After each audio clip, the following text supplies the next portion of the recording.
La situation à Madagascar ne fait que s'empirer de jour en jour. On progresse.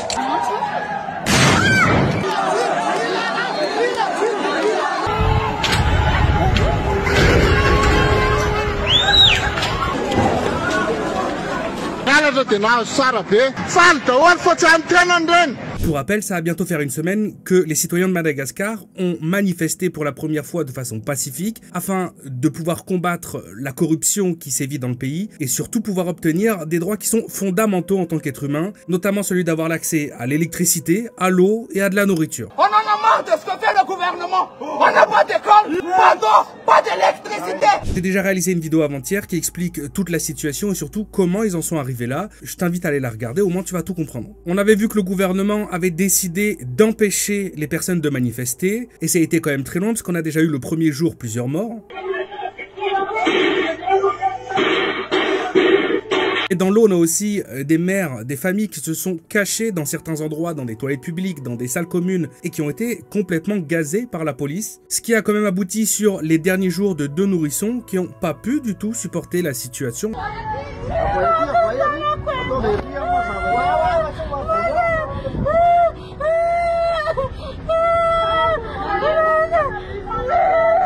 Et évidemment, même si le peuple a décidé de manifester de façon pacifique, on parle quand même de l'un des pays les plus pauvres au monde et qui fait aussi partie des pays où l'écart entre les riches et les pauvres est le plus grand au monde. Donc en fin d'après-midi, on a une énorme partie de la population pauvre, qui a décidé d'aller se servir parce que de toute façon, pourquoi pas? En fait, pourquoi pas?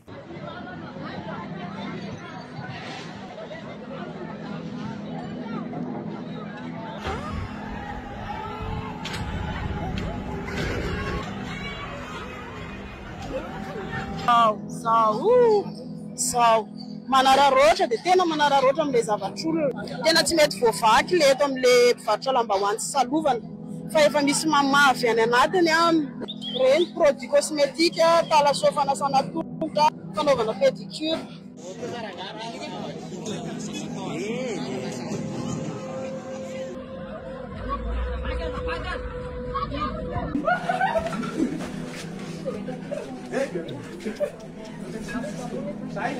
Le fameux téléphérique dont je vous ai parlé dans la vidéo précédente, téléphérique qui avait été déposé et construit comme ça, à l'endroit même où les gens se plaignaient de ne pas avoir assez d'électricité, d'eau et de nourriture.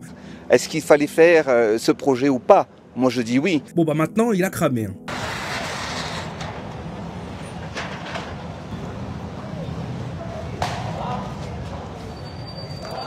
Mais là où ça va être bien pire que dans la journée, c'est durant la nuit. Parce que durant la nuit, évidemment, les malfrats, ils se sentent un peu pousser des ailes. Ça va être le feu et des pillages toute la nuit.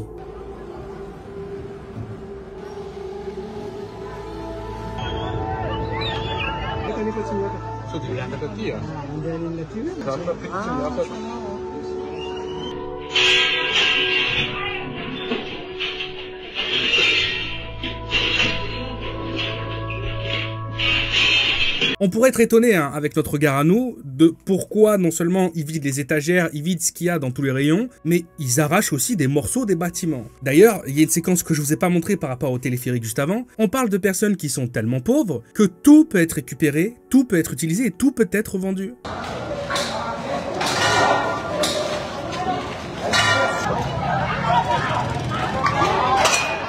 Pour le téléphérique, ils ont été arrachés des barreaux en métal parce qu'il y a moyen de les utiliser, parce qu'il y a moyen de les revendre derrière. Ils arrachent jusqu'au sol des magasins, jusqu'au carreau, jusqu'au carrelage, parce que pareil, c'est quelque chose qui peut se revendre. On a aussi des personnes qui ont arraché des panneaux solaires sur des maisons de particuliers.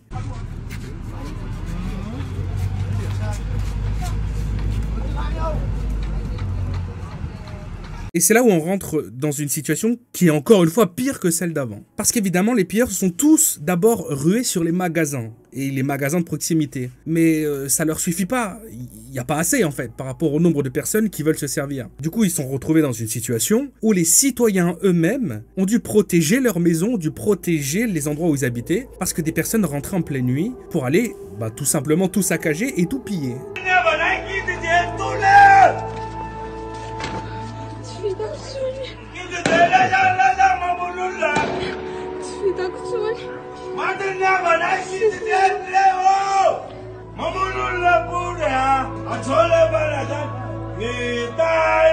faut faire une énorme distinction entre les citoyens, que ça soit des entrepreneurs de Madagascar ou bien des simples citoyens qui ont du mal à joindre les bouts à la fin du mois. Ces personnes-là n'ont pas voulu participer au pillage. Ce ne sont pas les manifestants qu'on a pu voir le jour même. Ce sont des personnes qui ont décidé d'aller piller d'autres quartiers, évidemment pas les leurs pour pas qu'on les reconnaisse, et aussi parce que c'est probablement plus facile d'aller voler les gens qu'on connaît pas plutôt que son voisin. Et c'est comme ça qu'on peut se retrouver avec des tas de vidéos de personnes qui filment les pilleurs autour d'eux et qui les insultent en fait, qui leur expliquent mais pourquoi vous venez dans notre quartier tout piller? C'est pas le but de la manœuvre. Le but de la manœuvre c'est essayer de faire évoluer le gouvernement, de faire évoluer le pays pour qu'on ait une meilleure vie. C'est pas de tout casser. Évidemment ils en ont rien à foutre les gens.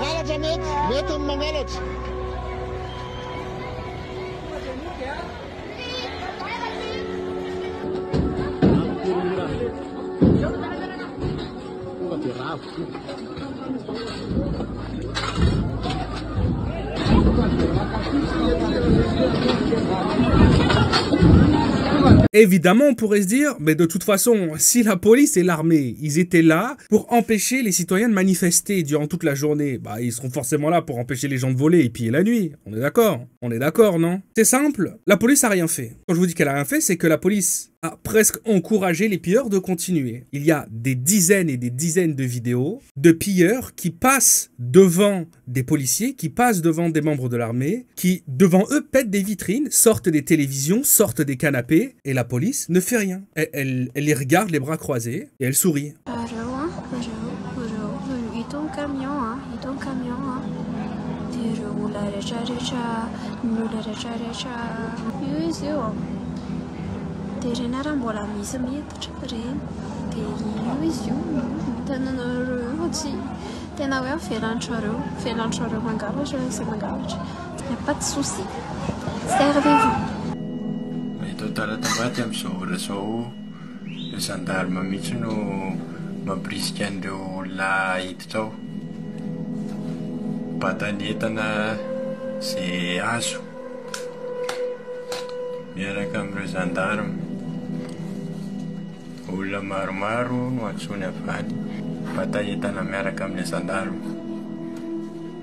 Des endroits où tu as des magasins de voitures ou de motos, de scooters qui se font braquer, qui se font vider, des patrouilles de police qui passent, qui s'arrêtent, ils écoutent les citoyens, les personnes du quartier se plaindre en leur disant « Mais regardez, ils sont en train de vider nos magasins là, aidez-nous, arrêtez-les » Et la police qui va de nouveau passer la première et continuer sa route, sans répondre, sans dire un mot.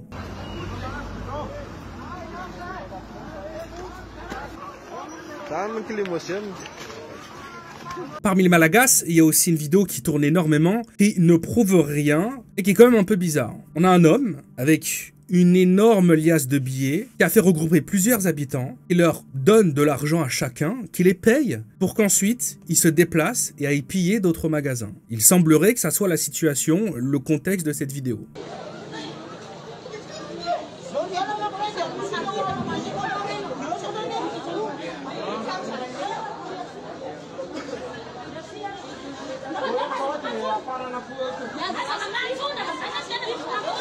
Vous vous doutez bien aussi que parmi toutes ces personnes mal intentionnées qui vont voler les magasins, qui vont voler les autres citoyens, il y en a d'autres qui sont intéressés par autre chose en fait que simplement voler les gens. Des choses qui sont encore beaucoup plus sombres. C'est pourquoi une bonne partie de la nuit, on va commencer à entendre des personnes crier à l'aide, demander de l'aide en fait.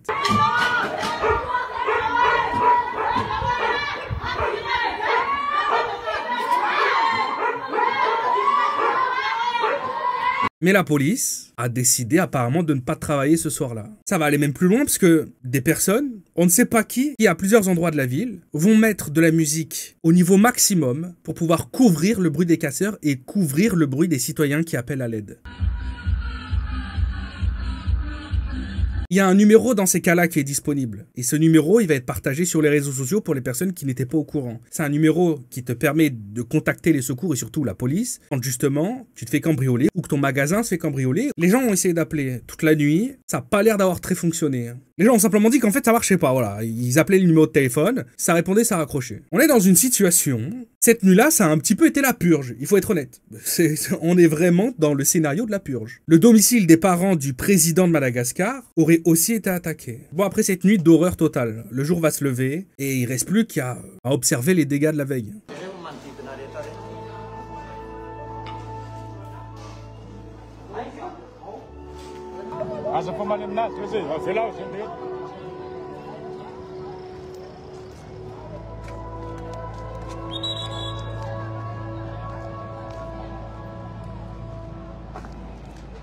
Il y a des pompiers. Il y a des pompiers hier.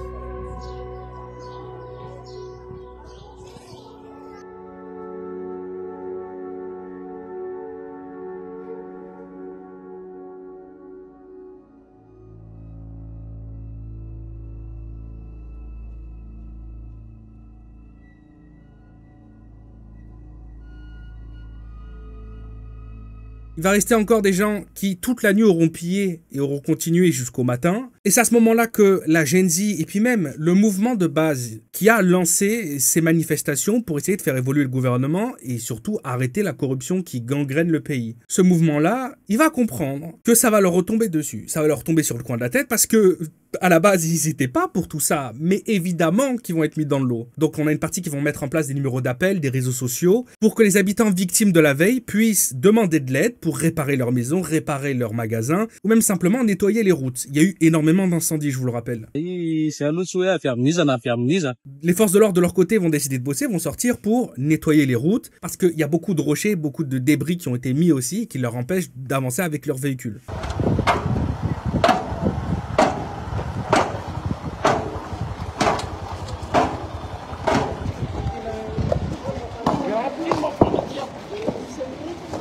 Mais c'est évident que ça peut pas s'arrêter là. Il y a rien qui a changé. Il y a littéralement rien qui a changé. Donc les manifestations vont reprendre. Pacifiques une nouvelle fois, et malheureusement en exhibant les victimes de la veille. Il y a quand même des personnes qui sont décédées, quoi.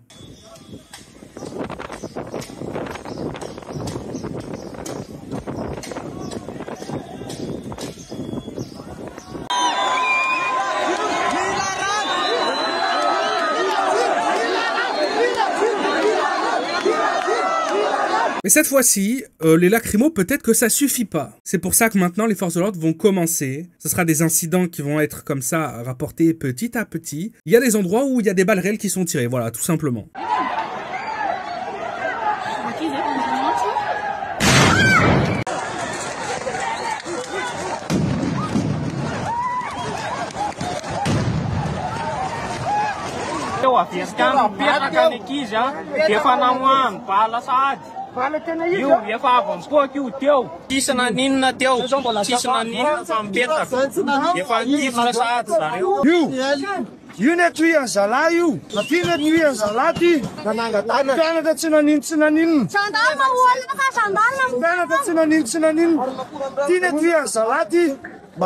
L'explication de la situation, ça serait que, à certains moments, à certains endroits, la police, ou en tout cas les forces de l'ordre, ils vont utiliser des balles réelles pour arrêter des pilleurs et non pas des manifestants.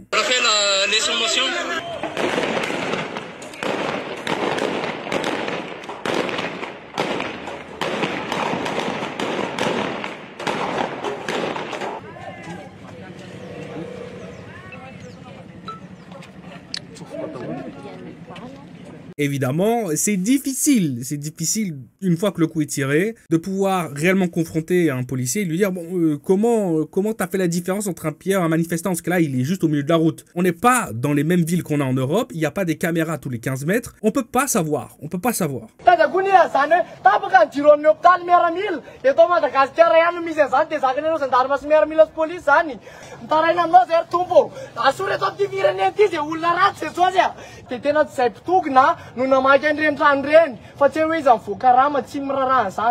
Une nuit va de nouveau tomber Et là, les personnes ont compris à quoi fallait s'attendre. Donc, beaucoup de messages sur les réseaux sociaux vont être envoyés et relayés par rapport à des organisations de quartier pour que les voisins, les lotissements entre eux, ils se protègent, voilà. Un petit peu comme des milices personnelles. Parce que les gens ont compris que là, en tant que famille seule ou personne seule, on peut pas se défendre. Déjà, en termes de sécurité, il est très important pour vous de commencer à vous rapprocher de votre voisinage dans vos quartiers respectifs. Pouvoir s'alerter en cas de grande nécessité et de pouvoir s'entraider lorsqu'il faut. Rapprochez-vous pour tous ceux qui peuvent aller chez des amis. Ne restez pas seuls dans ces périodes-là. Maintenant, restez bien attentifs, faites attention les uns des autres et faites attention à vos proches. Et cette nuit-là, il y aura beaucoup moins de pillages, mais il semblerait beaucoup plus de coups de feu.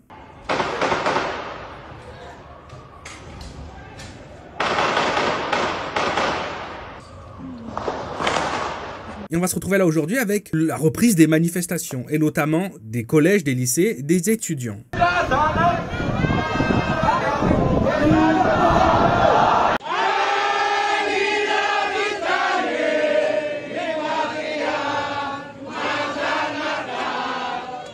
Il va se passer quelque chose d'assez incroyable, puisque la police, à certains endroits, a décidé de laisser tomber. A décidé de laisser tomber et de laisser les personnes manifester. J'irai pas jusqu'à dire qu'elles manifestent avec eux, mais on peut voir le sourire sur le visage de pas mal de policiers. Il semblerait que le vent tourne.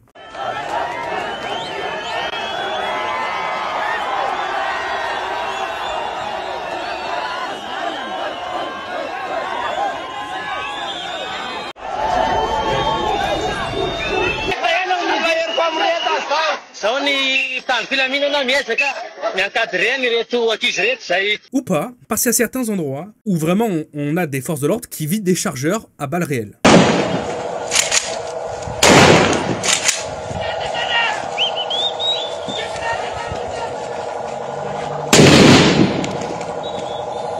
On a même un hôpital qui va se plaindre parce que, il semblerait que des gaz lacrymaux aient carrément été projetés dans l'enceinte de l'hôpital ou même parmi une fenêtre de l'hôpital.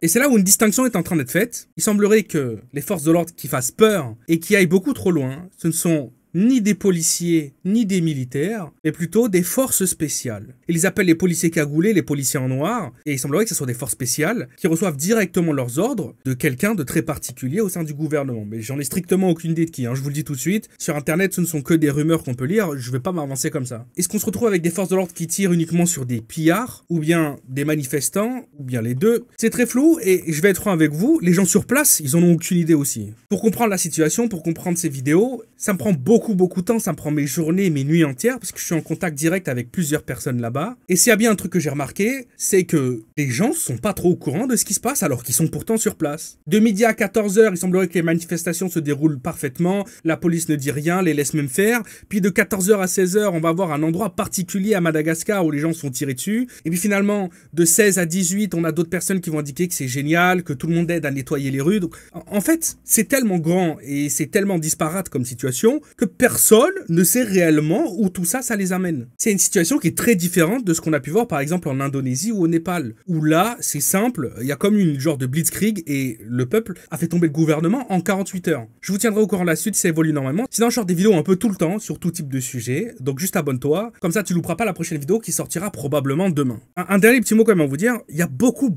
personnes quand même qui prennent mes vidéos sans aucun montage et qui créent des comptes, que ce soit TikTok ou Instagram, avec mon pseudo, mon visage, qui se font passer pour moi. C'est assez embêtant. Donc je vous mets mon TikTok, voilà, c'est le seul que j'ai, il n'y en a pas d'autres. Il n'y a que celui que je vous affiche là à l'écran ou en description. Donc si vous voulez donner un petit peu de force et partager les vidéos aussi pour qu'elles puissent être vues par des personnes qui n'utilisent que ce genre de réseau, franchement, allez donner un peu de force.